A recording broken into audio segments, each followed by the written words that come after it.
En el nombre del Padre, y del Hijo, y del Espíritu Santo. Amén. Padre nuestro que estás en el cielo, santificado sea tu nombre. Venga a nosotros tu reino. Hágase tu voluntad en la tierra como en el cielo. Danos hoy nuestro pan de cada día. Perdona nuestras ofensas, como también nosotros perdonamos a los que nos ofenden. No nos dejes caer en la tentación y líbranos del mal. Amén. Dios te salve María, llena eres de gracia, el Señor es contigo. Bendita tú eres entre todas las mujeres, y bendito es el fruto de tu vientre, Jesús. Santa María, Madre de Dios, ruega por nosotros pecadores, ahora y en la hora de nuestra muerte. Amén. Gloria al Padre, y al Hijo, y al Espíritu Santo. Como era en el principio, ahora y siempre, por los siglos de los siglos. Amén. Sagrado corazón de Jesús, En vos confío. dulce corazón de María, Sed la salvación mía. Santo Patriarca José, Ruega por nosotros. ven Espíritu Santo. Y envía desde el cielo un rayo de tu luz.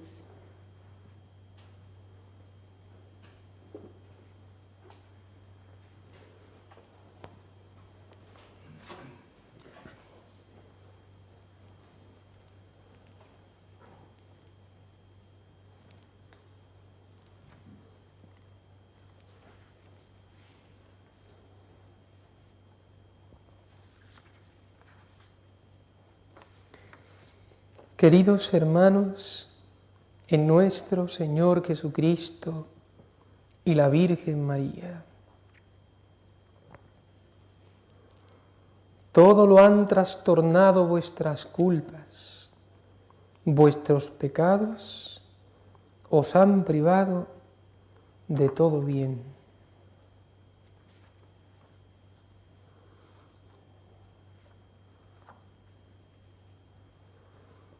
¿Qué es el pecado? Es el mal mayor, el mal propio del espíritu y el único posible en el espíritu. Teológicamente hablando, el pecado es una aversión de Dios y una desordenada adhesión a las cosas creadas. Por lo tanto, dos cosas son las que constituyen la naturaleza del pecado, a saber, el apartarse de Dios, aborrecerle, despreciarle, no hacer caso de Él, este es el primer mal, y el segundo es escoger, preferir la cosa creada y amarla con preferencia al Creador. No se puede inventar ni fingir mayor perturbación del orden, ni mayor maldad, ni mayor desorden. Este desorden se verifica de dos maneras. Primero, por la oposición de la voluntad de la criatura, que es el pecador, a la voluntad increada de Dios, como si el pecador dijera a Dios: ¿tú quieres esto? Pues yo no quiero. ¿Tú no quieres esto? Pues yo sí. Y segundo, oponiéndose el pecador a la voluntad del hombre que hace las veces o está en lugar de Dios, con la contradicción voluntaria y pertinaz, resistencia a la santidad de los preceptos de Dios, que ya inmediata o mediatamente nos vienen de Dios a nosotros. En un solo pecado mortal se hallan espiritualmente todas las deformidades del mundo. En efecto, el pecado mortal es una traición que se hace a un Dios Rey y se da por él entrada a Satanás. Una traición contra Dios, una rebelión contra Dios, un sacrilegio, pues se profana el templo del alma. Todo esto es el pecado mortal. Una apostasía de Dios y de las promesas del bautismo. un adulterio espiritual delante de su esposo, un robo que hace a Dios y delante de Dios, un parricida, deicida, cristicida, la privación del sumo bien y el principio de todo mal. El pecado mortal es el cuchillo de la gracia, un juego que se tiene con el diablo en que el pecador siempre perderá. Es el juego de todos los méritos, es el naufragio de todas las virtudes, es la pérdida de la felicidad temporal y eterna, la ceguedad del entendimiento, la prevaricación de la voluntad, el endurecimiento del corazón, la semilla y veneno del infierno, anzuelo, red y ratonera del alma. Es una bestia monstruosa el pecado mortal, una serpiente venenosa, salida del infierno. Es una locura, un delirio, un desvarío, un frenesí de los hombres. La muerte del alma y de todas las virtudes, el hedor pestilencial y un contagio mortal, la llave del infierno, la puerta del abismo, la perdición del mundo entero y la causa universal de todos los males. Y la gravedad del pecado la podemos conocer por sus efectos. En el mundo terrestre temporal de acá, el efecto del pecado es la invasión arrolladora del mal que observamos como la muerte. Y en el mundo escatológico eterno, el infierno. El infierno. ¿Y qué es la muerte? Vamos a hablar de la muerte un poco. ¿Qué me recuerda la muerte? Biológicamente hablando es la separación del cuerpo y el alma. Se disocian, dejan de estar unidos el espíritu y la materia. Se separan. ¿Y qué me recuerda la muerte? Que todo se acaba. Que todo es viento. Que todo es viento. Eso me recuerda la muerte. Se pasa la niñez, se pasa la adolescencia, se pasa todo. Tal vez las cosas que te rodean, padre, amigos, casa, aquello que amas y estimas, durarán muchos años, pero acaban acabando. Vanidad y vanidades y todo vanidad. Vanidad las riquezas, los placeres, las honras, decepción de decepciones y todo decepción. Caminaba hacia Granada, San Francisco de Borja, a enterrar a la reina Isabel de España, 35 años, hermosa.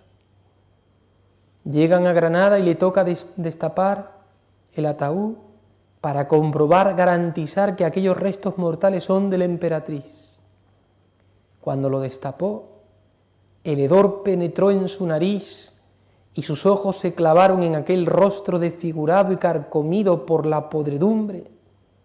Y allí, delante de la mujer que tanto admiraba, juró: nunca más servir al Señor, que se me pueda morir. Nunca más estar al servicio de un ideal efímero, fugaz, que cuando Dios me lo quite me va a hacer sufrir. Y qué triste el alma que por todo horizonte se propone metas y planes que están destinados a caer con el tiempo. No te aferres al tiempo ni a las cosas que caen con el tiempo. Si te apoyas, caerás con el tiempo. Lo importante no son tus estudios, tu especialidad, tu carrera, tu profesión, porque después que los alcanzas, ¿qué? ¿Ganar dinero? El dinero cae con el tiempo y después, ¿qué? Aférrate a lo que es eterno, a lo que no cae con el tiempo, Dios. En Él el origen de tu vida y el fin de la misma. Tú de Dios saliste y a Dios vuelves. Y acuérdate de que eres polvo y al polvo volverás. El cuerpo muere, el alma no muere. Querida alma, tú estás hecha por Dios para la eternidad feliz, el cielo. Tu pecado, eternidad infeliz, el infierno. El infierno. Nina, 18 años, amaba la vida, se creía feliz, pasiones satisfechas, felicidad fugaz. Nina llevaba mala vida, todo le sonreía. Su buena salud, su porvenir, reía, jugaba, cantaba, bailaba, bebía, fumaba. Y Dios, tocando a la puerta de su corazón, en la voz de un sacerdote que continuamente le repetía: Nina, confiésate, ponte bien con Dios, no hagas el mal. Pero Nina se reía, permanecía fría, indiferente, segura de sí misma.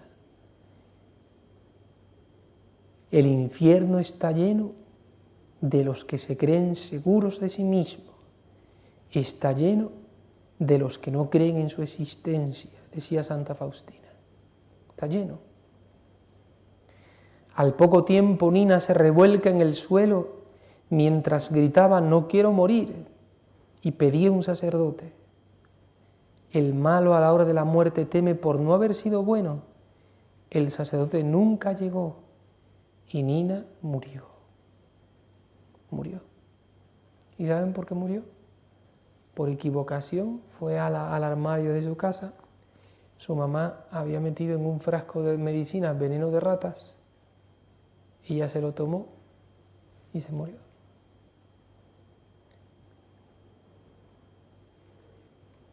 El bueno no teme a la muerte, la llama a gritos, sabe que todas sus obras están hechas según Dios. La muerte no es más que la hora de la recompensa. Cuando le comunicaron a San Alberto Hurtado que tenía cáncer, ¿saben lo que dijo el santo? Miró al cielo y dijo: mi patroncito, al fin te acordaste de mí. Llamaba a Dios su patroncito. Al fin te acordaste de mí.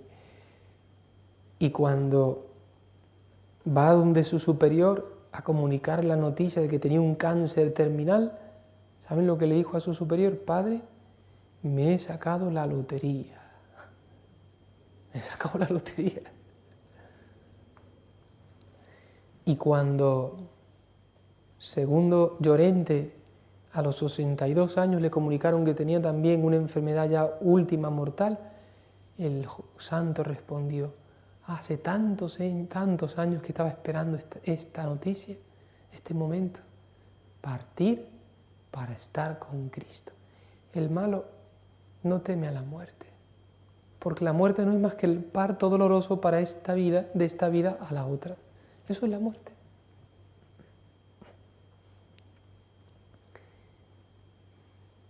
Decía Jorge Manrique, coplas a la muerte del maestre de Santiago, don Rodrigo, su padre.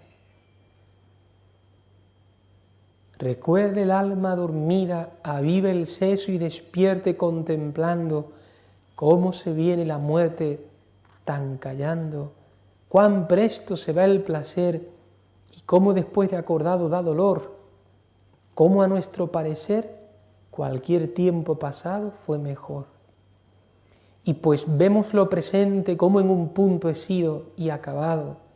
Si juzgamos sabiamente, daremos lo no venido por pasado. No se engañe nadie, no, pensando que ha de durar lo que espera más que duró lo que vio, porque todo ha de pasar por tal manera. Nuestra vida son los ríos que van a dar en el mar, que es el morir. Allí van los señoríos, derechos hacia acabar y consumir, y allí los ríos caudales, allí los otros medianos y más chicos. Allegados son iguales los que viven por sus manos y también los ricos. Este mundo es el camino para el otro, que es morada sin pensar, mas cumple tener buen tino para andar esta jornada sin errar. Partimos cuando nacemos, andamos mientras vivimos, y llegamos al tiempo que fenecemos, así que cuando morimos descansamos. Ved de cuán poco valor son las cosas tras las que andamos y corremos, que en este mundo traidor, aun antes primero que muramos, las perdemos. De ellas deshace la edad, de ellas casos desastrosos que acaecen, de ellas por su calidad la calidad humana no es infinita, en los más altos estados desfallecen. Decidme, la hermosura, la gentil frescura y tal vez de la cara, la color y la blancura cuando viene la vejez, ¿cuál separa dónde quedan? La mañana y ligereza y la fuerza corporal de juventud, todo se torna graveza cuando llega al arrabal de senitud. Qué bonito ve la poesía esta que va describiendo lo que es la vida, lo que es la muerte y una vida al margen de Dios. Eres un necio, eres un insensato cuando piensas que vas a vivir muchos años y que te propones metas finitas y felicidades temporales. Como aquel hombre que narra el Evangelio, que empezó a tener grandes cosechas y agrandó sus graneros y fue acumulando y se dijo a sí mismo: Ale, tienes bienes para muchos años, come, bebe y date la buena vida. Y el Señor le dijo, cuando recién terminó de construir los graneros: esta misma noche te van a pedir cuenta al alma. Y todo lo que has acumulado, ¿para quién será? Tanto trabajar para el mundo, ¿para quién será todo eso? Estos reyes poderosos que vemos por escrituras ya pasadas, con casos tristes, llorosos, fueron sus buenas venturas trastornadas. Así que no hay cosa fuerte que a papas y emperadores y prelados, así los trata la muerte como a los pobres pastores de ganados. ¿Qué hicieron las damas? Sus tocados, sus vestidos y sus olores. ¿Qué se hicieron las llamas de los fuegos encendidos de amadores? ¿Qué se hizo aquel trobar las músicas acordadas que tañían? ¿Qué se hizo aquel danzar y aquellas ropas chapadas que traían? Pues su hermano el inocente, que en su vida sucesor se llamó, qué corte tan excelente tuvo y cuánto gran señor que le siguió, mas como fuese mortal, metiólo la muerte luego en su fragua. Oh juicio divinal, cuando más ardía el fuego, echaste agua. No seas necio, no seas necio. Tanto trabajar para aquí abajo, ¿para qué? ¿Para qué? ¿Para qué? A veces uno siente pena y lástima cuando ve a los hombres que por todo horizonte se ponen metas finitas. Llegar a ser un gran ingeniero, un gran arquitecto, un gran médico. ¿Y después qué? Sin ninguna visión de eternidad. Sin ninguna visión de eternidad.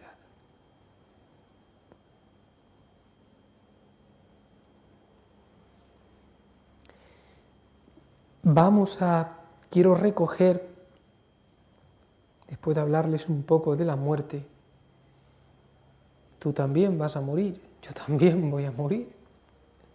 El epitafio de una tumba que decía: lo que tú eres, yo era, lo que yo soy, tú serás. Tú serás también, tú serás. Y este rostro bonito que miras en el espejo y que lo vistes y lo maquillas y lo vistes de seda, un día será pasto de gusanos y no hay más. Y la fuerza física del chico joven, pasto de gusanos y no hay más. El cuerpo muere, el alma no muere, lo más importante. Y en el juicio final nuestros cuerpos resucitarán. Si mi alma está en el cielo, mi cuerpo también se beneficiará del gozo del cielo. Y si estoy en el infierno, mi cuerpo sufrirá los sufrimientos del infierno. Tienes que ganarte el cielo, tienes que administrar los años que Dios te da de vida. ¿Y por qué yo digo que somos necios? Porque no administramos bien nuestra vida, se nos pasan los años de la juventud, de la adolescencia, la juventud, y los tiramos. Tiramos los años de nuestra juventud. Y en la madurez estamos embotados y no reflexionamos. Stultus llama la Sagrada Escritura, el que está embotado en el entendimiento y no reflexiona con el más allá. Los hombres viven hoy como si no existiese la eternidad. Vean a la mayoría de la gente, viven como si no existiese la eternidad y no administran los años de su vida. Tienes que ganarte el cielo y la eternidad haciendo obras de bien aquí abajo, con las cualidades, con los talentos que Dios te ha dado, con los bienes materiales que tienes, porque eres un mero administrador de tus cualidades, de tu profesión, de tu carrera y de tu dinero. Eres un mero administrador y cuando te mueres, nada te llevas. Tienes que asegurarte el cielo, sembrando obras buenas aquí abajo. Tienes que asegurarte el cielo, sembrando obras buenas aquí abajo, para que te reciban en las moradas celestes cuando te mueras. Antes, en una conferencia anterior, habíamos estado explicando la historia del pecado, habíamos visto el pecado de los ángeles, el pecado de Adán y Eva, y estábamos analizando algunos pecados personales.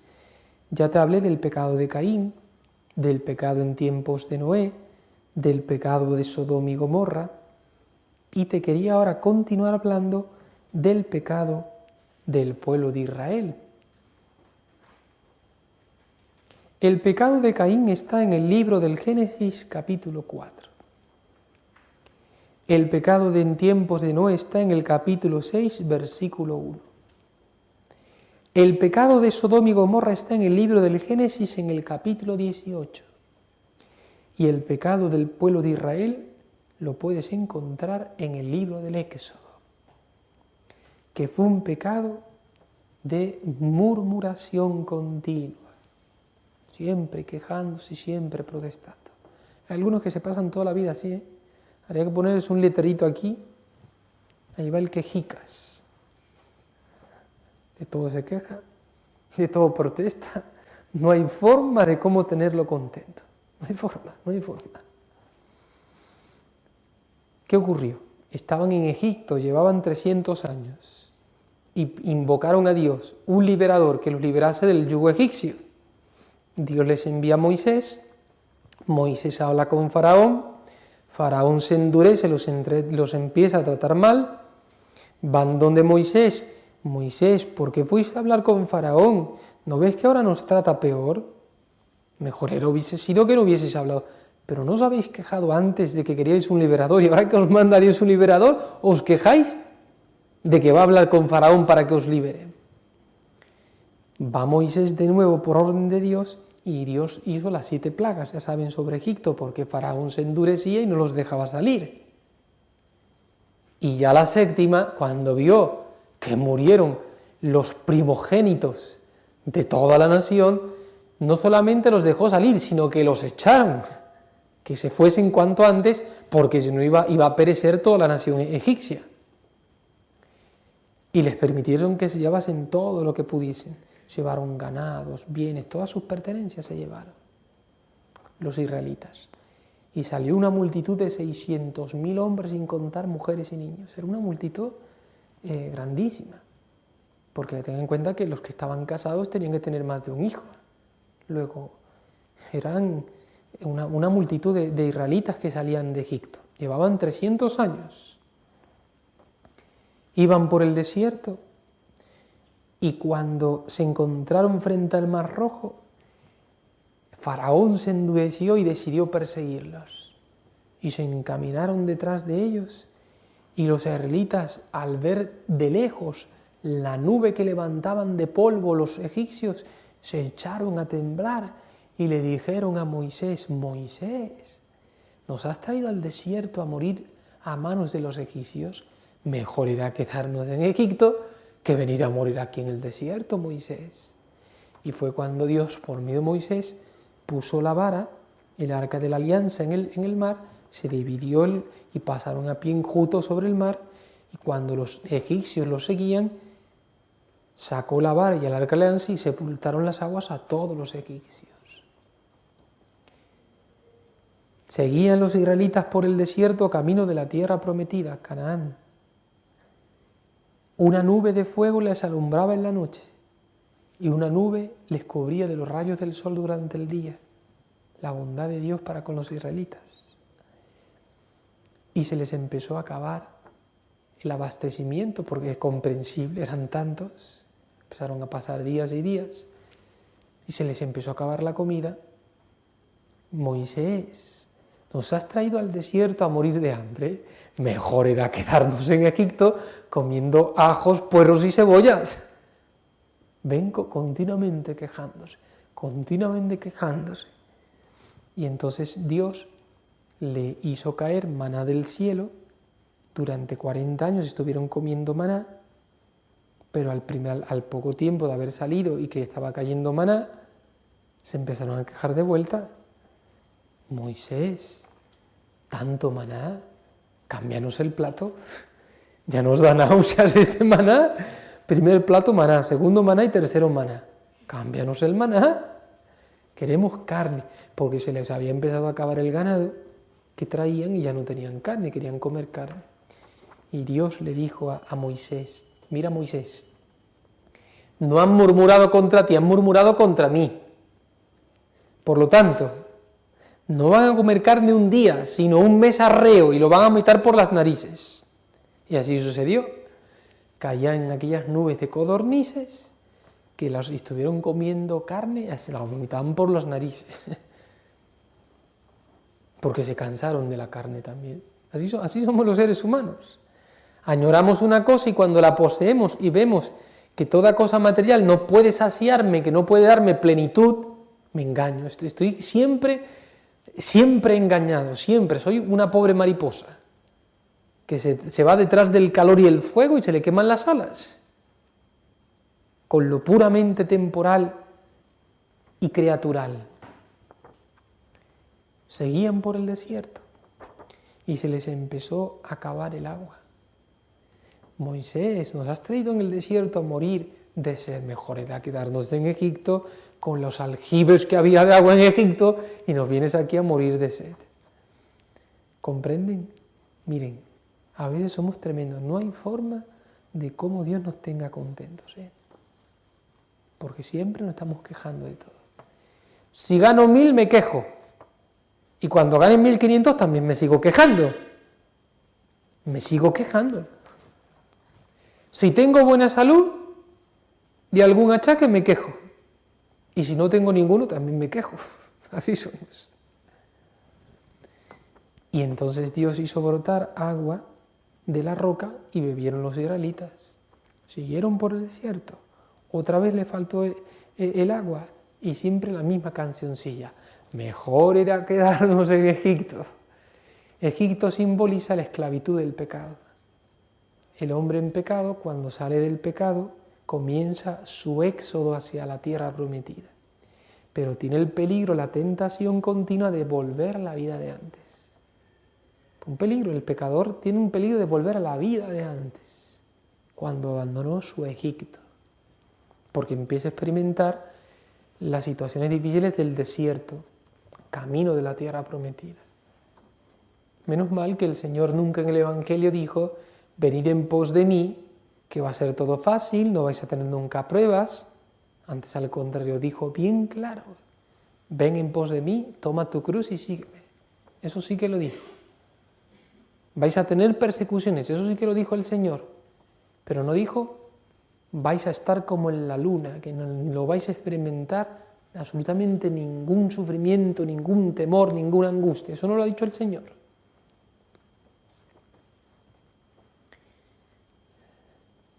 Y entonces, ahí fue cuando Moisés también, parece que ahí dudó, y entonces Dios le dijo, Moisés, tú no vas a entrar en la tierra prometida. No vas a entrar en la tierra prometida, Moisés. El Moisés, el elegido de Dios. ¿Saben lo que decía Dios de Moisés? Que no había un hombre más manso en la tierra que Moisés. poseía una mansedumbre Moisés, no había hombre en la tierra como Moisés en la mansedumbre. Y sin embargo, pecó también Moisés. Somos muy frágiles y muy débiles, muy caedizos somos. Ya saben que cuando Moisés subió al monte Sinaí, Dios le iba a dar la ley, los israelitas comenzaron a decir a Aarón, Aarón, ese hermano tuyo se tarda mucho. Queremos adorar a un Dios a quien veamos, al Dios de tu hermano, no lo vemos. Aarón condescendió, se hicieron el becerro de oro, sacrificios y todo, y Dios arriba en el Sinaí, Moisés, baja pronto porque quiero destruir ese pueblo, te voy a dar un nuevo pueblo, voy a eliminar a este, porque tienen un corazón duro, cabeza, nuca dura. Ya 10 veces me han tentado en el desierto y siguen siempre con lo mismo, siempre con lo mismo.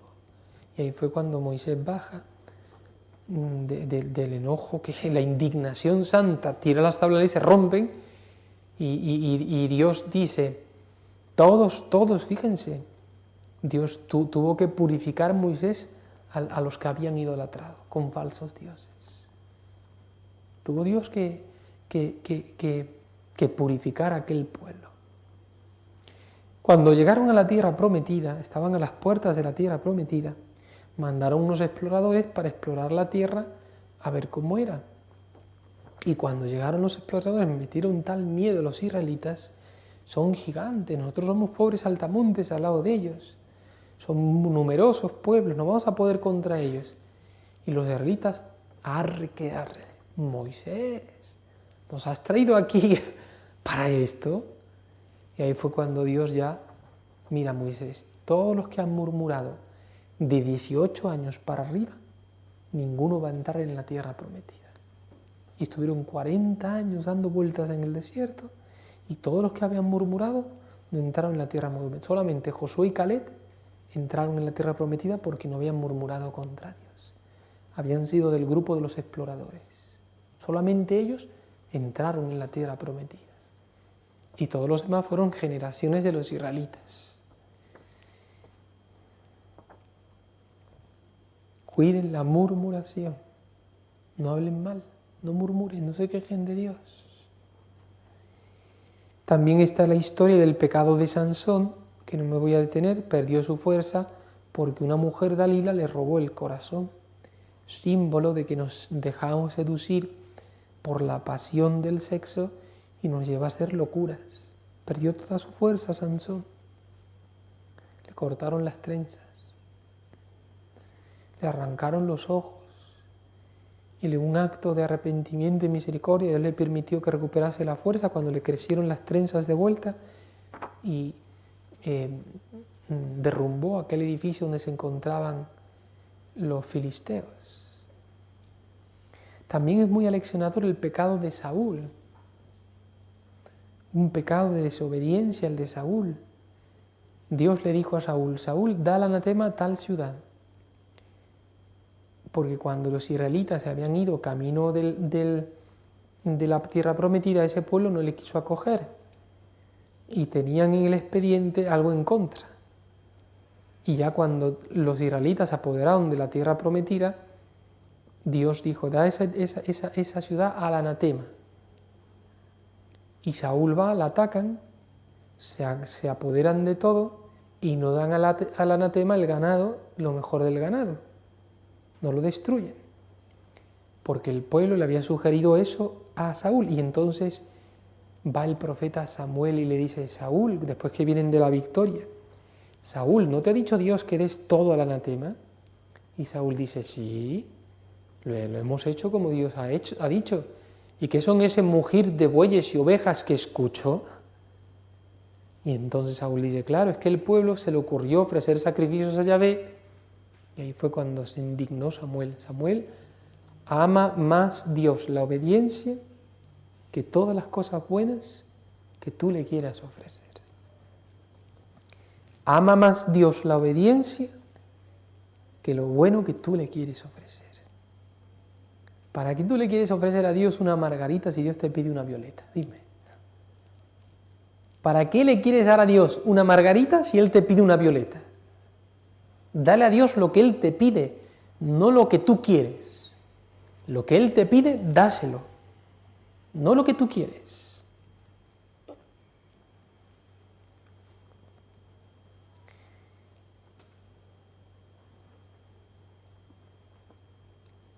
Y en la lista de los pecados, particulares, el famoso pecado de David, que fue un pecado múltiple. Vamos a explicárselo.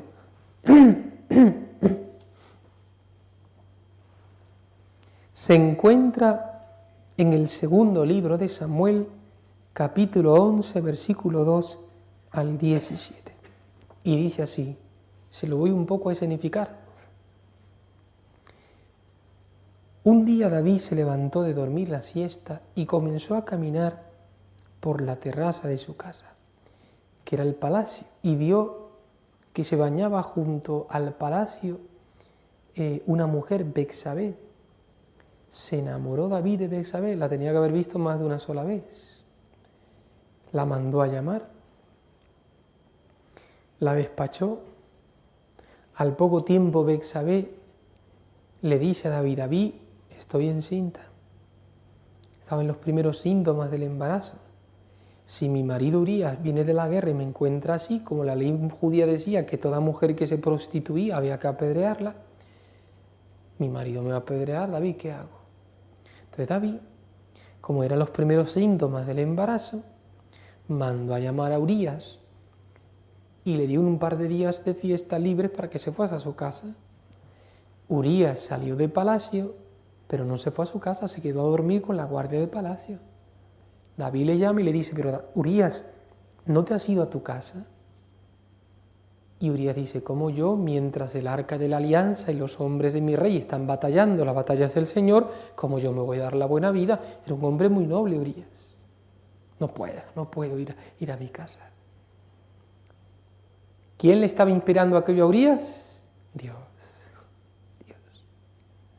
David quería tapar el pecado y Dios no lo permitía.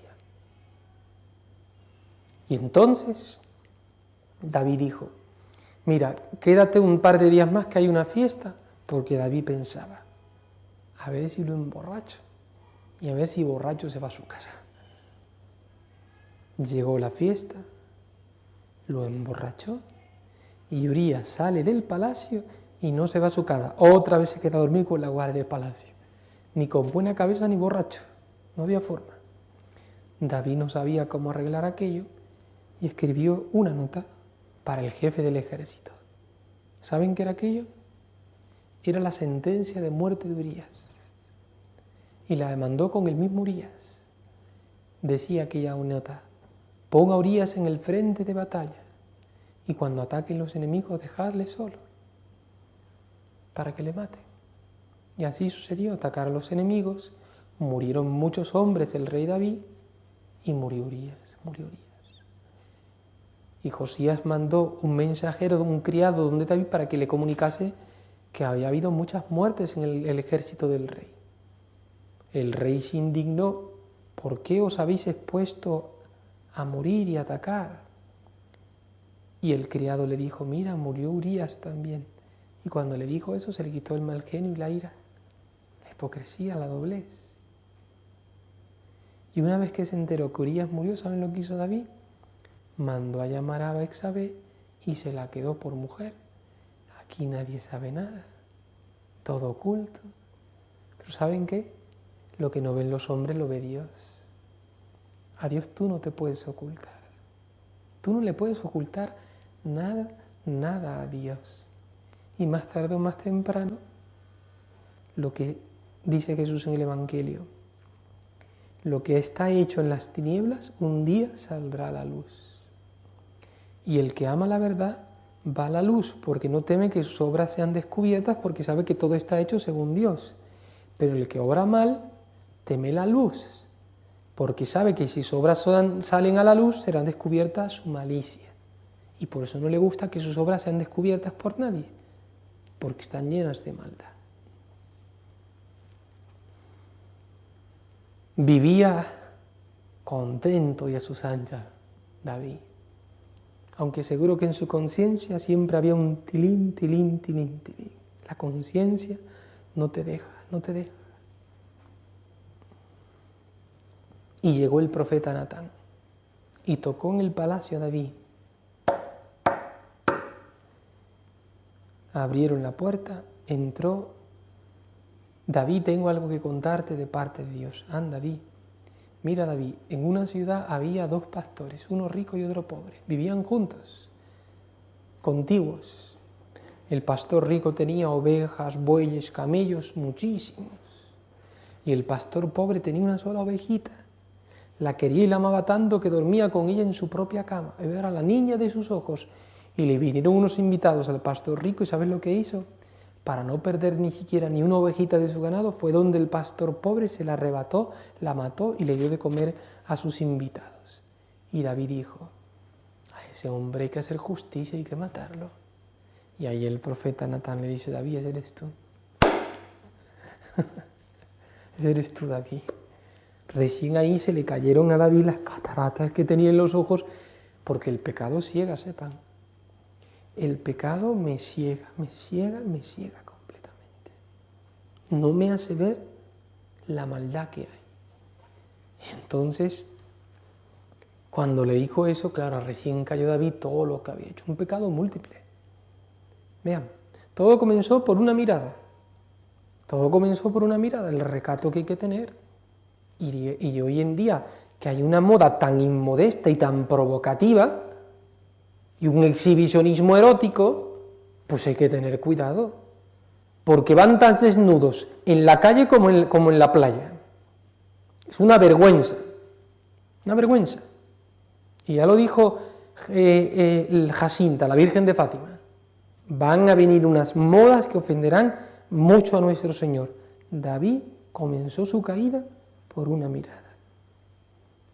Y lo que tragamos en el cine, y lo que tragamos en la televisión, y lo que tragamos en los periódicos, y no digamos internet, podredumbre, podredumbre. Y soy tan ingenuo con mis hijos que le pongo una televisión en la habitación a solas él, en la noche, tragando pornografía, cable TV, televisión satelital, tragando pornografía, y un computador de internet para que tenga 2 fuentes de pecado. Una ingenuidad tremenda, sin control ninguno. Todo comenzó por una mirada, el recato que tenemos que tener, y luchar son las ventanas del alma, los ojos. Adulterio. Cometió adulterio con una mujer que no era suya, estaba casada aquella mujer, y él era casado. Adulterio. Tercero, emborrachó a Urías. Cuarto, coyugicidio. Lo mandó a matar, lo asesinó y se quedó con la mujer del hombre que había asesinado. Coyugicidio, está prohibido el matrimonio del coyugicidio. Y la cantidad de mentiras para ocultar todo aquello que había hecho David. La vida de doblez que llevaba y de apariencias David. Y vivía todo tranquilo, y por eso Dios mandó al profeta Natán, que le abrió los ojos. Mira, David, tú mataste a Urías, ¿verdad? Ahora vean el castigo de Dios sobre David. Tú le quitaste la mujer a Urías. Pues quiero que sepas que Dios ha decretado que te van a quitar todas tus mujeres. Te van a quitar, van a abusar de ellas, David. Así sucedió. Hasta las propias hijas de David, sus propios hermanos, abusaron de una hija del propio David. Tú lo hiciste escondidas, a ti te lo van a hacer a plena luz del día. Tú mataste a Urías, la espada nunca se va a apartar de tu casa, y se mataban los hijos de David unos a otros, y Absalón buscaba matar a su propio padre. Y el niño que van a hacer de esa mujer, ese niño va a morir. Y Dios puso el dedo en la llaga del corazón de David, porque amaba mucho a aquella mujer y a aquel niño. Y comenzó a hacer penitencia, ayuno, cilicio, vestido de penitente, no hablaba, no comía. Y después de un tiempo se humilló David, se arrepintió. Volvió de nuevo el profeta Natán. Tengo algo que decirte de parte de Dios, David. Y David decía, anda, di. Dios ha perdonado tu pecado. Qué contento se puso el rey David. Dios ha perdonado tu pecado, David. Porque la humildad le roba el corazón a Dios. La humildad le roba el corazón a Dios. Dios ha perdonado tu pecado, David. Y David pensaba, a ver si me dice que el niño no va a morir. Pero Natán le dijo, mira, ese niño va a morir porque ya Dios lo decretó. Pero por haberte humillado, por haberte arrepentido y vuelto sobre tus pasos, de esa mujer con la que has pecado, va a nacer el Mesías. ¡Oh! Impresionante. Y de Betsabé viene la genealogía del Mesías. Por eso Dios, de las cenizas, del derrumbe de tu edificio, Dios puede levantar un gran edificio. De grandes pecadores salen grandes santos. Nunca hay que desanimarse. Nunca hay que desanimarse. Nunca desanimarse. Nunca. Por más que hayas pecado. Esa es la historia de un pecado múltiple. Y ya para terminar, vamos ahora aquí a la pizarra. Les he puesto a forma de numeración la lista de los pecados.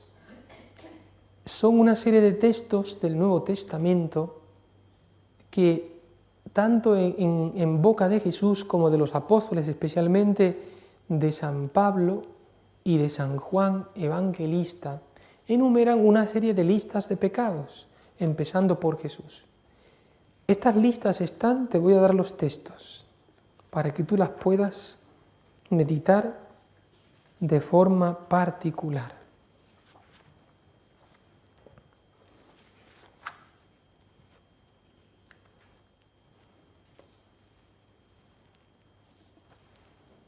Un momento.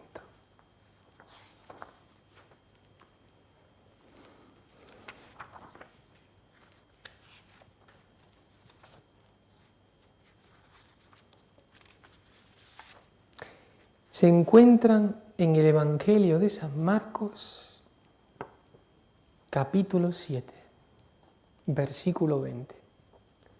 Repito, San Marcos, capítulo 7, versículo 20. Esta es la lista de Jesús. Te lo voy a leer. San Marcos, capítulo 7, versículo 20. Dice Jesús: lo que sale del hombre, eso es lo que lo hace impuro al hombre, porque de dentro del corazón de los hombres salen las intenciones malas, fornicaciones, robos, asesinatos, adulterios, avaricias, maldades, fraudes, libertinajes, envidia, injuria, insolencia, insensatez. Aquí hay 1, 2, 3, 4, 5, 6, 7, 8, 9, 10, 11, 12 pecados hay aquí numerados en la lista de Jesús, en la de San Marcos. 12 pecados. Tiene un texto paralelo que es el de San Mateo. En la lista de los apóstoles, algunos textos, no todos, pero algunos.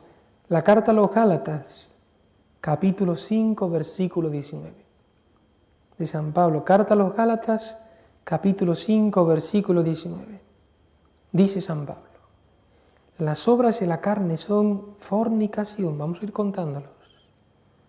Fornicación, impureza, libertinaje, idolatría, hechicería, odios, discordias, celos, iras, rencillas, divisiones, disensiones, envidias, embriagueces, orgías y cosas semejantes. Unos 15 pecados y uno que no enumera San Pablo, porque dice cosas semejantes. De los 15, 8 son pecados contra la caridad. rencillas, envidias, disensiones. Contra la castidad, 1, 2, 3, 4, 5. Contra la castidad, contra la pureza. Contra el primer mandamiento de la ley de Dios, aquí hay 2, idolatría y hechicería. Y sigue San Pablo en la primera carta a los Corintios, capítulo 6, versículo 9. Primera carta a los Corintios, capítulo 6, versículo 9. Ni los injustos, ni los impuros, ni los idólatras, ni los adúlteros, ni los afeminados, ni los homosexuales, ni los ladrones, ni los avaros, ni los borrachos, ni los ultrajadores, ni los rapaces heredarán el reino de los cielos. ¿Se entiende si no se convierten? Y San Juan, en el libro del Apocalipsis, dice: pero los cobardes, en el capítulo 21 del Apocalipsis, capítulo 8, pero los cobardes, los incrédulos, los abominables, los asesinos, los impuros, los hechiceros, los idólatras y todos los embusteros tendrán su parte en el lago que arde con fuego y azufre, que es la muerte segunda, el infierno. Hay otros textos más, pero que por no alargar no te los doy, pero recogiendo y resumiendo todos los textos que tengo aquí anotados, se pueden sumar unos 69 pecados. O, aunque están repetidos algunos, pero enumeran 69 pecados que se podían resumir en estos 9. Vamos a empezar aquí por el último, de menos a más. En el 9º lugar tenemos los pecados de gula, que son los pecados borracheras, comilonas. 2 veces aparecen enumerados en las listas. Pecados de gula, desorden en el comer. Leí una noticia los otros días de que en Madrid una hamburguesa, la hamburguesa más cara, 85 euros. Yo dije, pero por favor, porque tiene carne de buey de Japón. ¿Y para qué quiero yo carne de buey de Japón? ¡Qué tontera! Porque dicen que desde que nace el buey le dan masajes corporales. Y que encima lo alimentan con cerveza y que la carne sabe mejor. Déjese de tonteras, ¿para qué me voy a gastar yo 65 euros en una hamburguesa un rato? Pues así estamos. Vamos, un pecado de gula tremendo, tremendo, tremendo. Y no digamos lo que se gasta en licor, cerveza. Leí una estadística que decía que en España se gastaba en alcohol, en licores, vino, champán, cerveza, todo tipo de licor, 500 millones de dólares en un año. 500 millones de dólares, pues será 450 millones de euros en un año. Es una estadística de un par de años atrás, ahora estará más, ahora será más. Y lo que se gasta en tabaco, imagínense, lo que se gasta en tabaco. Y habiendo gente que se muere de hambre y no te da vergüenza. Que lo que tú te gastas en tabaco, estás matando a un niño, porque con el valor de una cajetilla de cigarrillos, que valdrá 3, 4, 5, 6 euros para arriba, con $1 alimento yo en nuestras misiones a un niño, con el valor de $1. Y hay gente que se fuma 2 o 3 cajetillas de cigarrillos diarias. No gastes el dinero inútilmente. Y la cantidad de comida que se tira en los restaurantes, etcétera, etcétera, etcétera. Y en nuestras propias casas tiramos mucha comida, no se puede tirar la comida. No se puede tirar la comida. Que venga tiempo de guerra y nos comemos hasta las piedras. Hasta las piedras nos comemos. Pecado de soberbia, el número 8. El 6, el 7 y el 8 tienen la misma numeración, es decir, aparecen repetidos 3, 3 y 3. Soberbias, aquí entra pues el orgullo, el amor propio, la vanidad, entra por ahí también. Son pecados de soberbia. Robos, hurto, quedarse con la propiedad ajena, lo que no me pertenece. Homicidios, aquí nos referimos a matar físicamente,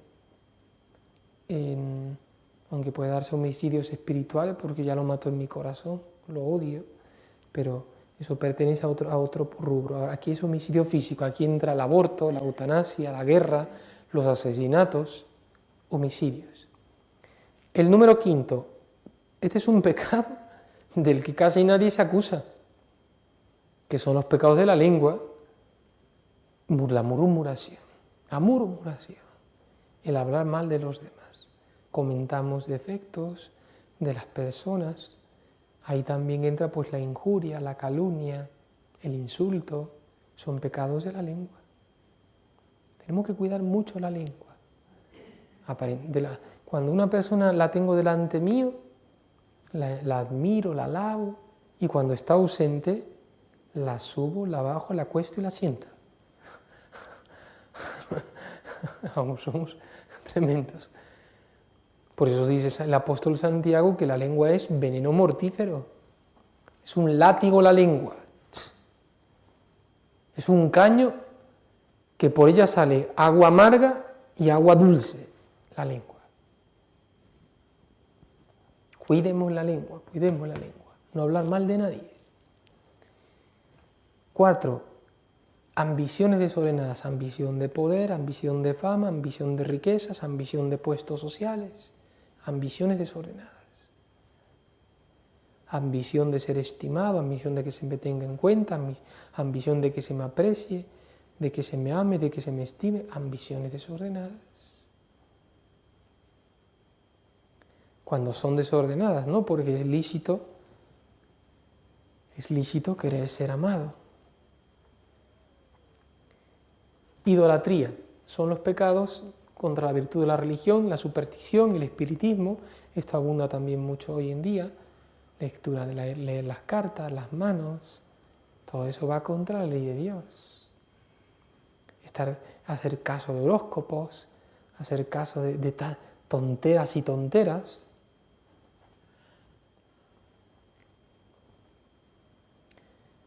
El segundo, 14 veces aparecen los pecados contra la caridad. Rencillas, envidias, disensiones, iras, odio, rencores, disgustos con los demás. Aparece 14 veces en las listas.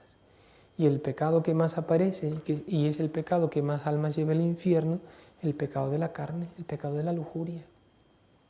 Decía San Alfonso María Ligorio que el 99 de los condenados han cometido un pecado contra esta materia.